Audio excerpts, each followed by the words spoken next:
In today's video, I'm going to show you how to connect GOG Galaxy on PC in just a few simple steps. If you want to link your gaming accounts inside GOG Galaxy, this tutorial will walk you through the process from start to finish so you can keep everything organized in one place. And before we begin, if this video helps you out, make sure to hit like and subscribe for more quick software and gaming tutorials. Alright, let's get into it.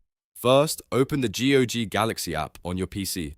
Once the app launches, make sure you're signed in to the account you want to use. This is important because the account you connect here will be the one that manages your integrations and connected services. Next, look at the top left corner of the GOG Galaxy window and click on Settings. This is where you can access the main options for your account and the app itself. If you're not seeing it right away, take a second to look carefully at the upper left area of the interface. After that, in the Settings menu, click on Add Games and Friends. This section is where GOG Galaxy lets you bring in other platforms, accounts, and friends lists so everything can work together in one library. It's a useful feature if you want a more centralized gaming experience. Now click on Connect Gaming Account. This is the option that starts the account linking process.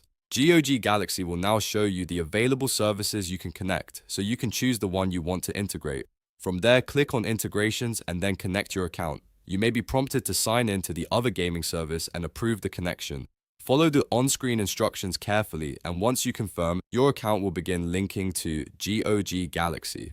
After the connection is complete, GOG Galaxy should start syncing the games or information associated with that account.